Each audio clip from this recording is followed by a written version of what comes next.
There we are. So, welcome back, Ben. It's been a few changes since we last spoke. Yeah, congrats. Yeah. Thank you. Um, Thank you. let's make sure you don't screw this up, right? Having a kid part. Yeah, exactly. It's an interesting journey. I think it's been an exciting one up until this point. Going through the process of letting our families know, keeping it a secret for a while as well, and obviously just getting past that point of everything being a little bit safer. The last couple of weekends have been really good, actually. We've told my parents, they were first shocked and then super excited. We did a reveal at my girlfriend's house where they thought it was just kind of like an end of summer barbecue. And then we just kind of got everyone together in a family photo, and I shouted out, Julie's pregnant. And everyone was like, wait, what?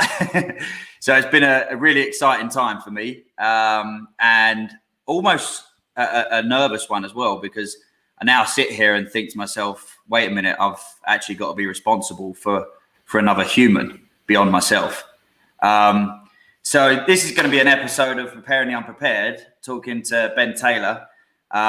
We've spoken more on a data science recruitment level, and we're going to kind of touch on a couple of those things anyway. But I know Ben is not only a great data scientist, but also has a few kids of his own, and I'm keen on kind of digging a little bit deeper into how you manage both of those things so well. So welcome back. Yeah. Thanks for having me. I'm reminded of back before I had my first kid, being very analytical and trying to assign numbers to everything. I started interviewing a lot of people around me and asking for the coefficient or the number. I wanted to know how much more you loved your own kids than your nephew and nieces. And I was serious. I actually wanted people to give me a number, because what I was scared about is I love my nephews and nieces, but I don't want to keep them. So if I had to keep them 24/7, that's a problem. And if I like my kids as much as my nephews and nieces, that's a problem, because then maybe I don't want to have kids. Yeah. And so we waited a long time. I think my wife and I were married for 7 years, and I would have kept waiting. I really wasn't that excited to have kids, because it felt like a burden. You're going to have this thing. I didn't really know what I was missing out on. Mm-hmm. And finally, my wife kind of put her foot down and said, no, like we're going to try to have kids this year. Okay. And and all that goes out the window, because you have your first kid, and it's one of the most memorable experiences of your life. The thing I realized is you want to have them on their worst days. So you've seen a kid in the store and they're throwing a fit. They're they're laying on the floor, and you're thinking, geez, like I wouldn't want to be that parent right now. But for you would still want your kid. Where your nephew and niece, you'd like throw them out the window and be like, hey, like, get the hell out of here. I'm all done with you. But kids are awesome. But it's a journey. Some people live. One of the big breakthroughs I had happened recently, a couple of years ago. Actually, I think it was last year. Your kids can still be a burden, where you love them, but they're almost a necessary inconvenience. So if you want to go hang out with the boys, if you want to go on a trip, you and your wife can't just jump on a plane and go. You can't do the COVID anyway, but after COVID, you can't just jump on a plane and go to New Zealand for a week, because you have to like figure out what are you going to do with these kids and who's going to watch them, and are you going to take them or leave them? But I think I had a big breakthrough personally, where I really changed my view, where my kids became my purpose, and then everything was great. So like taking my kids skiing, before I'd be thinking about the opportunity cost, all the work I had to get done, what I could be doing, or stuff that was much more selfish, that I could be backcountry skiing with adults and having really good skiing experiences. I'd actually be thinking about that. Where I noticed when I started thinking about my kids as my purpose, I fell in love with all of it. So skiing with my kids, we're going down these green runs, which aren't that engaging or exciting for me, but I'm just totally immersed in what they're doing in the moment. And if it takes 2 hours, 4 hours, 8 hours, 12 hours, I have no time anxiety when I'm in the moment with my kids. But that was very different. Interesting. Yeah. So Yeah. So you're always getting better. well, I think my kind of goal as an expecting parent is over the years to not necessarily be like popular with my kids, but to make it my mission to kind of like shepherd them, to like guide and lead them. I feel like I don't know how much crossover there is because I literally have no experience in parenting. But when it comes to leading a team, do you find that being a leader within a business, having a bunch of maybe not data scientists, but whoever it is beneath you or working with you, do you think it helped when it came to parenting?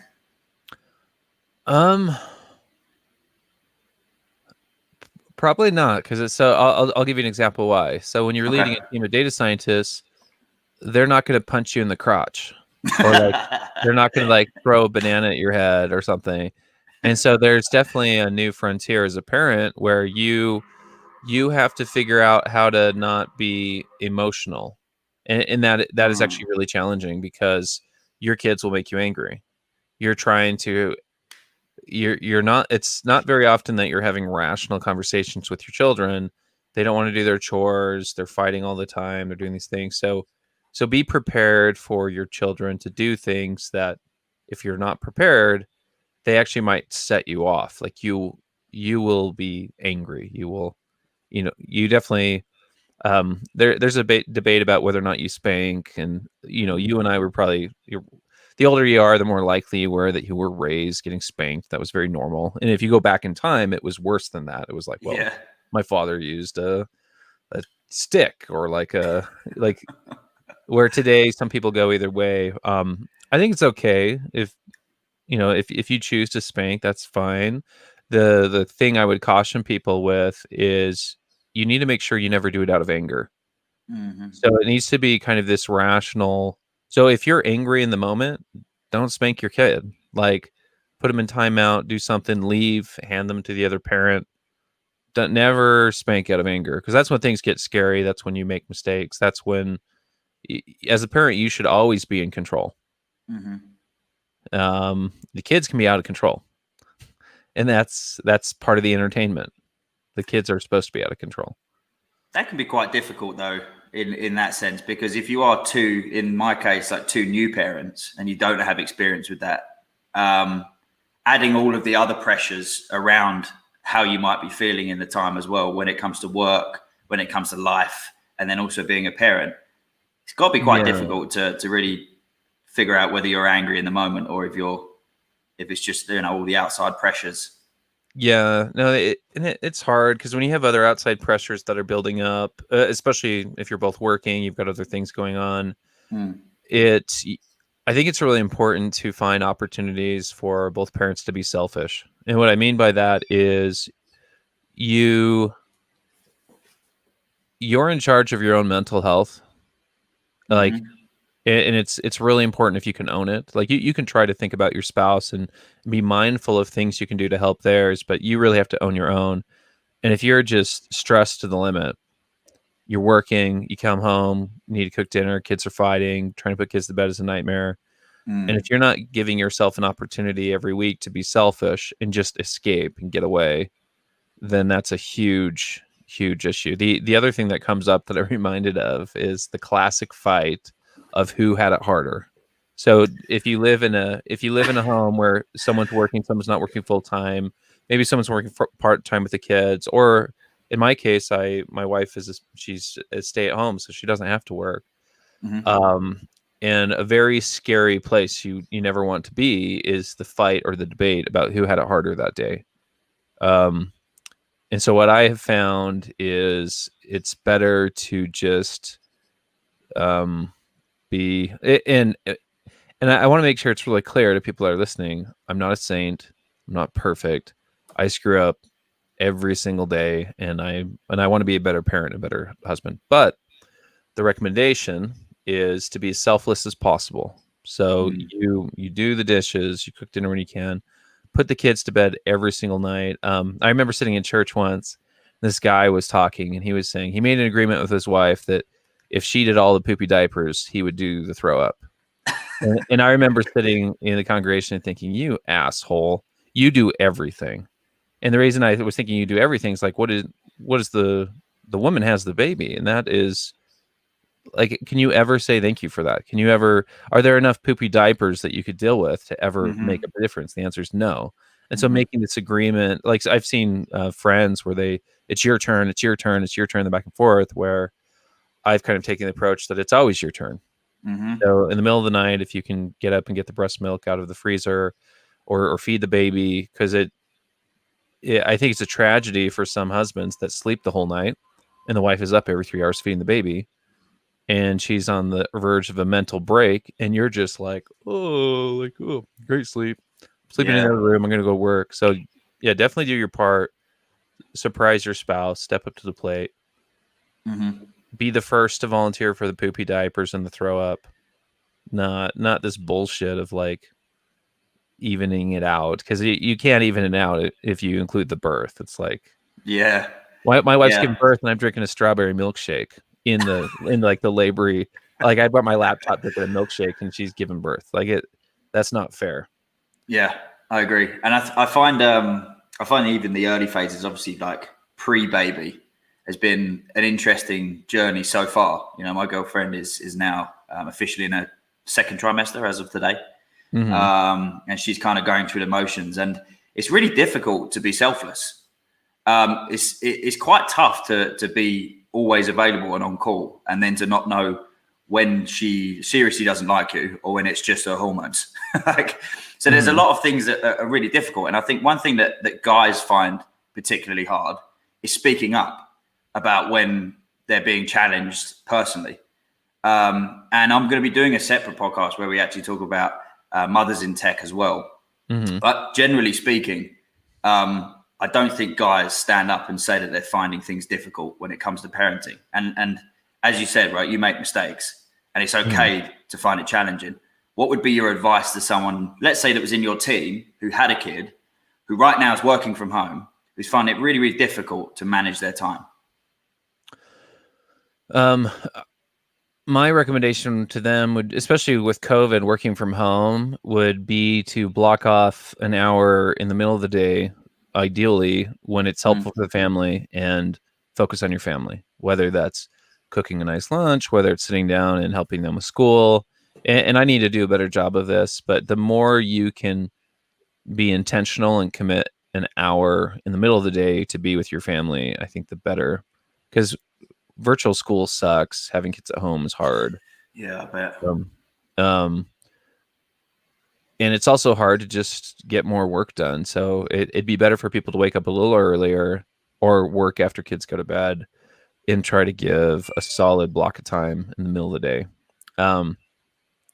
So this kid discussion, it definitely plays into technology, because the greatest computer on planet Earth is your child's mind.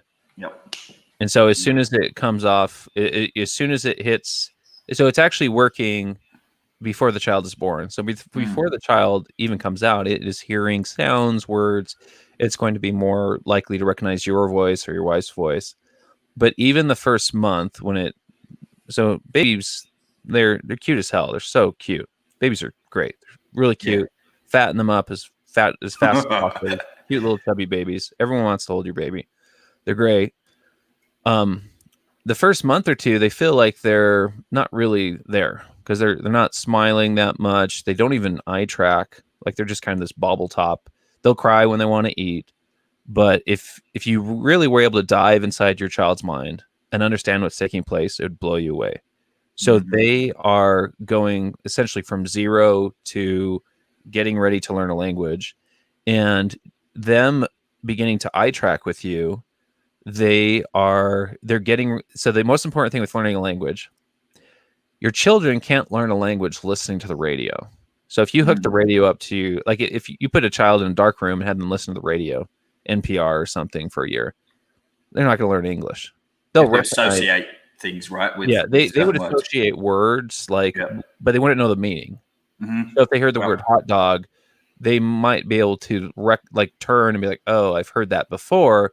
And they may even be able to split it into hot dog because they've heard the word hot and dog separately. Like their brains will do that, but they have no idea what the meaning is. They haven't learned language at all. And so one of the most important things with teaching a child is this attention. So a child will learn through attention. And so it's really fascinating you got this little baby, you're thinking it's stupid, and that's not an insult. It's not stupid. It's you can't even understand what this baby is thinking right now and what it's figuring out. Babies are so smart, they will begin to eye track and track your attention. And if you start to point that, oh, there's a dog, or oh, there's a sheep, the kid's going to key in right on that immediately. They're going to follow your attention, and they're not going to pay attention to the blinky robot or this other thing. They're going to pay attention to what you're paying attention to, because that's how they learn. They learn that way. The other thing that that's really interesting, they know a lot more about emotional intelligence than you realize. And so the reaction to that is like, well, how would they know that? They don't go to cocktail parties. They don't hang out with people. But there was a researcher, they'd hand a child 3 new toys. So here's a toy, here's a toy, here's a toy. The mother would leave the room. The researcher would hand the child the 4th toy. The mother would come back, and the mother would say, oh, that's a Wookiee, or like a nonsensical word. She'd just say, oh, that's a Wookiee. The child is smart enough to know that the mother's reaction to the novelty must only be associated with the 4th toy, not 1, 2, 3, not the first 3 toys. And so what does that tell you? And this is coming from a little baby, like a very, very young child. So what does that tell you? The child is so smart. Not only is it following the mother's attention or your attention, it's so smart, it's figuring out that the novelty reaction that you're giving must exclude these other objects. And so hopefully that shows you that your kid is a badass. It's not just like, goo goo gaga, like trying to like figure things out. You and I didn't get a PhD in how to teach humans to speak English. Mm-hmm. We just interact with them and they figure it out on their own. And you actually don't even have to correct them. So if a child is, so I don't want to sidetrack this discussion. You could have an entire discussion just on how humans learn language and how fascinating it is, because children will learn mistakes. They'll begin to attach verb endings to irregular verbs like goed instead of went or something. Mm-hmm. But their brain is quickly building these rules that initially you're going to try to correct them. Like, oh, knock that off. That's not how you say that. You actually don't even have to correct them. They'll self-correct. Yeah. So if your child is saying something completely wrong and you just keep talking to them, they're going to self-correct, because their brains are eventually they'll figure it all out. You don't need to sit down and hammer an irregular verb discussion with your kid. They just figure it out, which is I've got a quick question on that, and I don't know if it's got a quick answer, but do you think that we could ever humanize technology to the point where it's able to think like a baby or like a human and really, really learn? So this is a big controversial topic in AI and tech, and it's a very exciting one. A lot of people will say no. They'll disagree. I think the answer is yes. Interesting. I think we're still far away.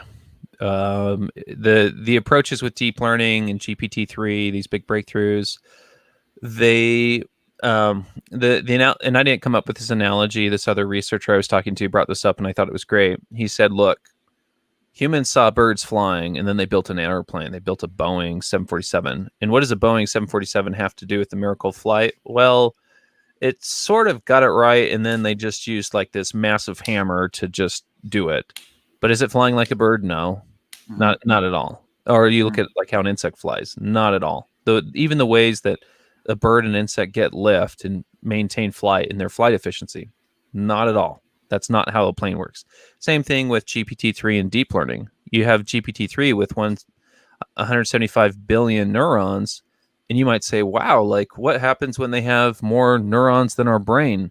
Well, I'll give you the answer. Nothing. Like this thing doesn't become conscious. We're building the wrong thing. That's not how children learn language.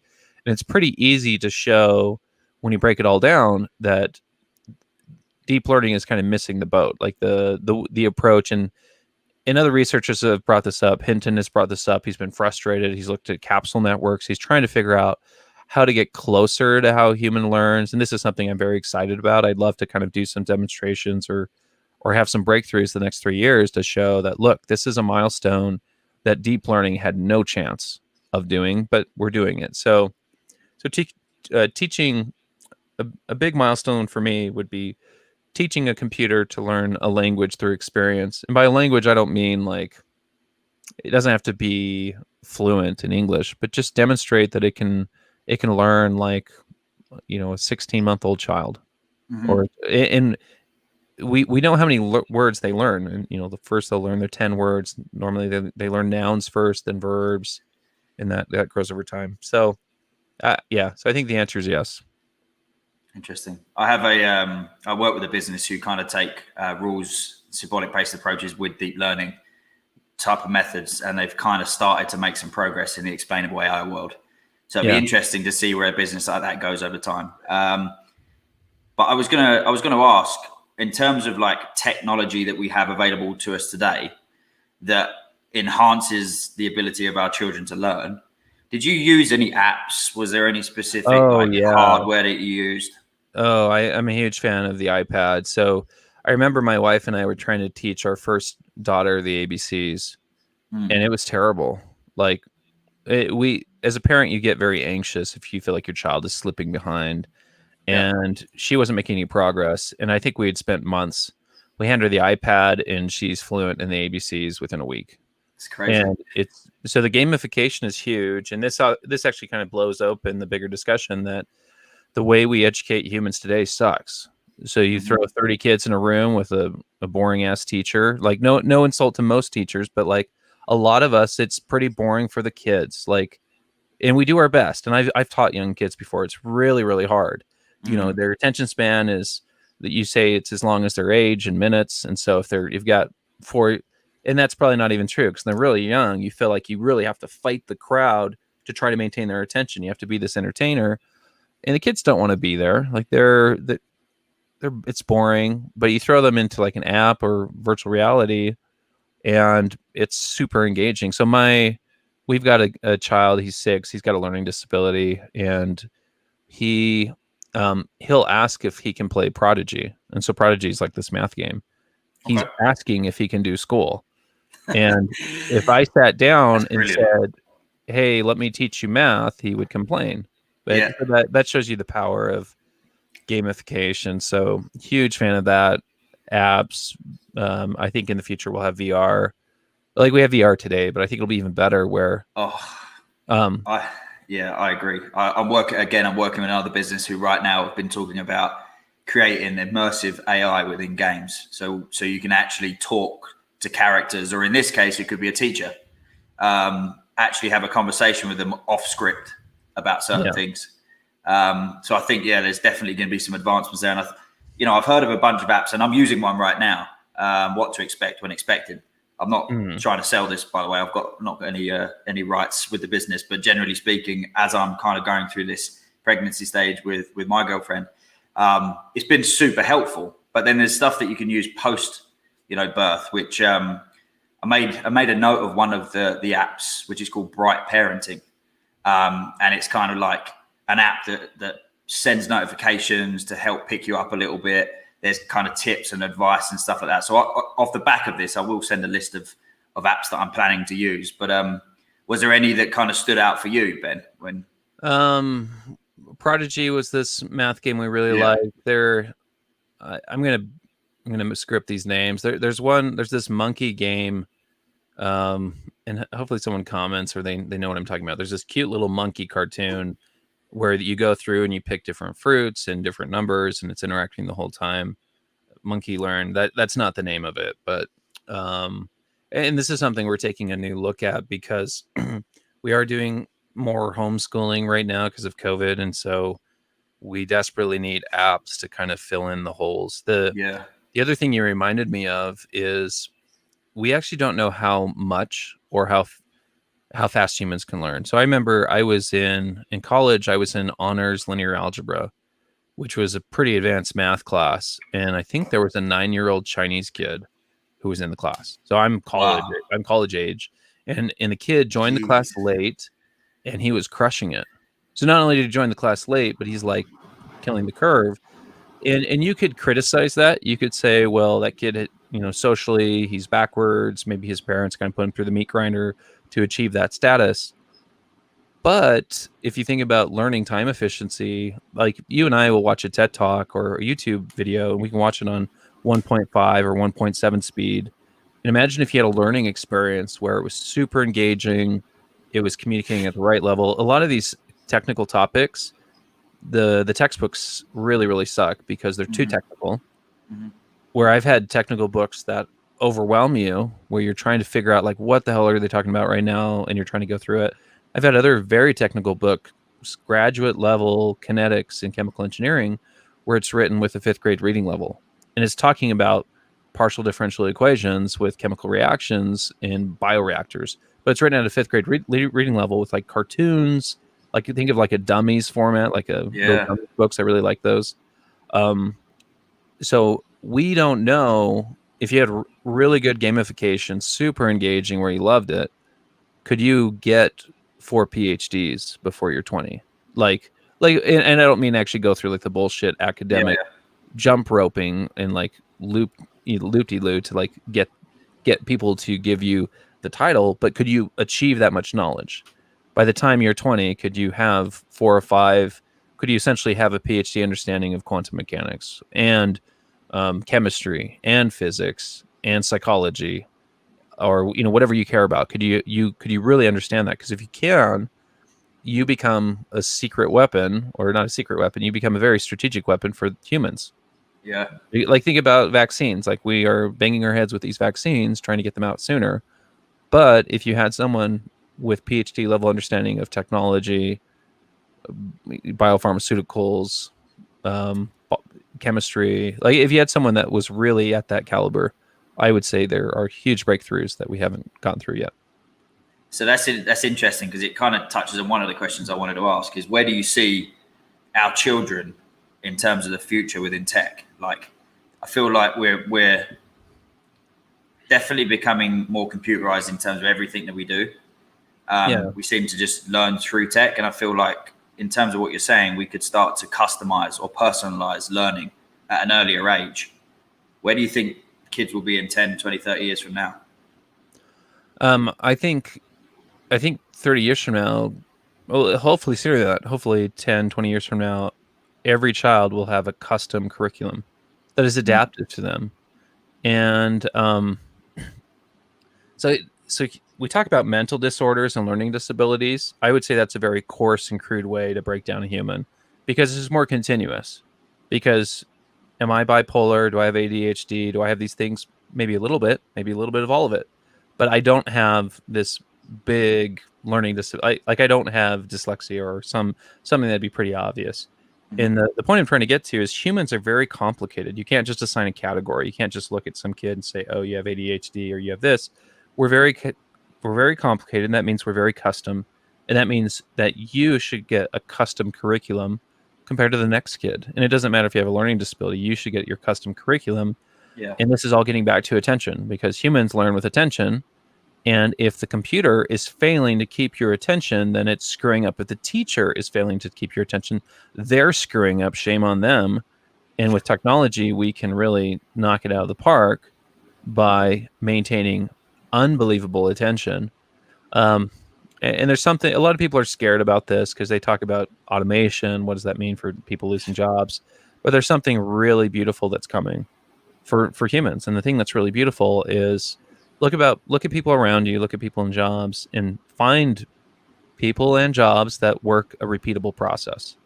So I used to be a forklift driver. I actually loved it because it was kind of mindless. I listened to my podcast or my MP3 player at night, and I stack pallets.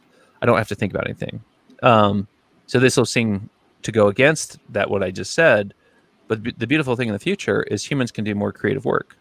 We can do more innovation. So instead of working a manufacturing line, instead of doing a visual inspect, instead of doing these things that are an insult to your mind, you can do creative work. You'll wake up in the morning. You don't need to mow your lawn. You don't need to pick up socks. You don't need to do the dishes. You don't need to do all these things. You can there's an infinite universe of innovation. Love that. Now I want to bring it back to the business, and I'm not sure how you can comment on this, but I think as a parent, it's super important to have the support of your business, or a parent to be, right? So what kind of things can businesses do to really support parents, whether they're expecting parents or parents that have multiple kids, one kid, whatever it might be, around kind of like cultural inclusion training, like establishing resource groups within a business, maybe even having like re-entry programs coming out of, you know, being a new parent coming back into the workplace. What can businesses do to create a better situation for parents? So I think they can have good maternity leave programs. So I think I can't think of a business that I can point to, but some businesses can offer like daycare support or credits to try to help a working mom or dad to figure this out. Yeah. I think it's also important for a business to support therapy because marriage is hard. It's True. hard, and anything you can do to stop a marriage from breaking up and getting two people getting divorced, especially if they don't need to, if they just need to be, have a good therapist, have a good support network, that's much better for the child. So the child will be much better off to have two parents than to have a single parent working part-time, or a child living in a daycare all day. The One of the things I wanted to throw over to your court for you to think about, this will hopefully this will put a little bit of fire under you. Your child, the first 2 years of their development, the brain is advancing the most neural connections. It's the most rapid development of their brain for their life, the first 2 years. And so you need to be available for the first 2 years. You need to be reading them books, controlling their attention, interacting with them, letting them feel loved, because we don't actually really know. We do studies and know that if a child is taught in a bilingual home and different things, they're more likely to be able to learn a language more effectively in the future. But we also know that if they're robbed of that, they will have a long-term disability. So I forgot the country. There was a genocide where there was a bunch of kids that were thrown in an orphanage and had no interactions. They're essentially fed, and that was it. And what they found out during the first 2 years, they actually had long-term learning disabilities. So even 20 years later, they really struggle to speak because the first 2 years were so important. Yeah. And so, but there are also long-term mental disabilities that will come. And we talk about mental disabilities come from your genetics and your environment. But if your child ends up struggling with severe depression, if they end up struggling with bipolar, if they end up struggling with borderline personality disorder, these different things, we actually don't really know how much you could have impacted that during the first couple years of their development if you had given them as much love as possible, as much attention, as many novel experiences, like really chase novelty. I think sometimes as a parent, it's easy for you to say, we're going to walk to the park again. And then I would criticize you and say, and please know I'm criticizing myself. I say, well, how many times have you walked to this park? And you're like, well, this is like my 20th time. We always go to this park. And I would criticize you and say, you have to give novel experiences. Walk to a different park, like walk down a different neighborhood, go somewhere else. This doesn't mean you have to spend a lot of time and money, but the first 2 years, you need to overwhelm your child with love and novelty and interaction. So I think sometimes as a parent, we just kind of scoot past and try to get a passing score to survive. But I think if you make that a priority, we actually don't know what the long-term benefits will be for your child. They could be amazing. One thing I will say, I'm excited about the fact that the world seems to be moving more so into a remote setup, being that I'm going to have more flexibility to be able to give more time and attention to my boy or girl. We don't know yet, but I'm excited about those first couple of years and the years to follow, right? And I do believe that if you invest the time early on, it really will shape how they become as humans further down the line. I did want to bring up one question that came up. Vikanth asked, and this is something I've heard so many times being asked on LinkedIn. So, how do you handle a situation when you have calls or Zoom meetings with babies at your lap, literally not allowing you to speak or listen? My kid is now a participant in my wife's office meetings. Yeah. So any advice on that? Yeah. So two thoughts on that.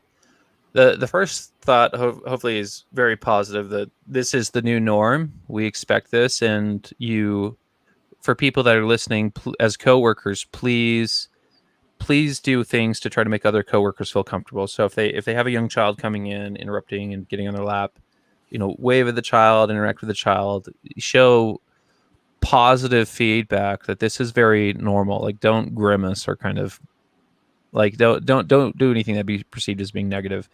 But for the person with the child, that's the new norm that we're dealing with. But you also have to make sure that the child's not distracting for the meeting. So if the child is speaking and doing different things, you need to mute your microphone. Like I've been on meetings where the child is doing stuff in the background and the microphone's not muted. Like, mute your microphone because that can distract. And then if the child is playing with the camera and just being very distracting visually, then turn your camera off. There's nothing wrong. You can still get something out of it. You could convert the meeting to your phone and go on a walk with the child. And so there's a lot of meetings that end up being more mobile and remote where someone is walking with a child or at the park. That does get really challenging if you're running the meeting. So I've been on meetings before where you're running the meeting, you're expected to speak. And so my recommendation would be to pause the meeting. So say, hey, I've got an interruption, guys. They know that it's your child. They know that this is normal. If you have to take 1, 2, 3, 4, 5 minutes in the middle of a meeting and just pause the whole meeting, it's not the end of the world. People can go take a bathroom break. They can go do different things. No one's upset. Yep. No one cares. And so it'd be better for you to do a hard pause on the meeting, 5 or 10 minutes, go take the child upstairs, interact with them, get them something to eat.